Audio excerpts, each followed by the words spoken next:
మున్సిపాలిటీలు కార్పొరేషన్లు బాగు చేయాల్సిన బాధ్యత ఎవరిది? రాష్ట్ర ప్రభుత్వాన్ని. ఎందుకని? పన్నులు తీసుకుంటున్నారు కాబట్టి, వివిధ రకాల పన్నులు వసూలు చేస్తున్నారు కాబట్టి. అట్లాగే దానికి అడిషనల్ గ్రాంట్స్ ఎవరిస్తారు? కేంద్రం ఇస్తుంది. దానికి యాడ్ చేయాల్సింది ఎవరు? రాష్ట్రం. ప్రభుత్వం తన బాధ్యత వదిలేసి అతి తెలివితేటలకు పోయి దేవుడి సొమ్మును తీసుకెళ్ళి డెవలప్మెంట్కి ఖర్చు అన్నటువంటి పేరుతో చేయడం కరెక్టా? తిరుమల తిరుపతి దేవస్థానంలో డబ్బులు హుండీలో వేసే మనందరం ఏం కోరుకుంటాం? అక్కడ భక్తుడికి మరింత వస్తువులు కావాలి, దేవుడికి సంబంధించినటువంటి కైంకర్యాలకి డబ్బులు కావాలి, అంటే అవి అద్భుతంగా జరగాలి, ఎలాంటి లోటు జరగకూడదని కోరుకుంటాం. అలాంటి డబ్బులు తీసుకెళ్ళి తిరుపతిలో రోడ్లు, కాలువలు, డ్రైనేజీలు, వంతెనలు, దీనికి ఏడాదికి 100 కోట్లు ఖర్చు పెట్టాలి అన్నటువంటిది అప్పుడు తిరుమల తిరుపతి దేవస్థానం నిర్ణయం తీసుకుంది. ప్రభుత్వం నుంచి ఒత్తిడి, అప్పుడు ఈవో కూడా ఓకే చేసేశారు.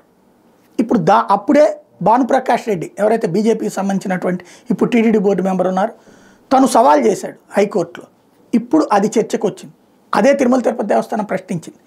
తిరుమల తిరుపతి దేవస్థానాన్ని ప్రశ్నించింది ఇక్కడ హైకోర్టు. ఎట్లా ఇస్తారు ఇట్లా అన్నట్టు. ఆ రోజున గుర్తు తెచ్చుకుంటే నేను అనేక వీడియోలు చేసి దాని మీద ఎట్లా చేస్తారు మీరు అంటే, కొంతమంది అప్పుడు వైసీపీ వాళ్ళు తిరుమల కొండ మీదకి వెళ్ళే వాళ్ళందరూ తిరుపతి నుంచి, తిరుపతిలో రైల్వే స్టేషన్, బస్ స్టాండ్ వీటన్నిటిలో దిగటం, అక్కడ ఉండటం, దానివల్ల పారిశుద్ధ్యం, దానివల్ల రోడ్లన్నీ ఇబ్బంది, తిరుపతి ప్రజలు సఫర్ అవుతున్నారు కాబట్టి అవన్నీ చేయడానికి తిరుమల తిరుపతి దేవస్థానం వెంకటేశ్వర స్వామి దగ్గరికి వెళ్ళే వాళ్ళ కోసమే కదా ఇక్కడ ఉపయోగపడుతుంది కాబట్టి చేయాలంటే నేను అది తప్పని చెప్పాను. ఎందుకంటే వాళ్ళందరూ అక్కడికి రావడం వల్ల అసలు తిరుపతి వాళ్ళు బతుకుతున్నారు.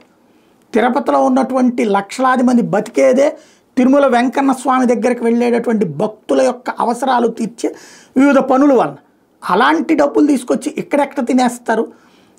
ఇందులో 100 కోట్ల రూపాయలు అనేది తప్పు అన్నది అప్పుడే ప్రశ్నించి, ఇప్పుడు నిన్న హైకోర్టు అదే ప్రశ్నించింది.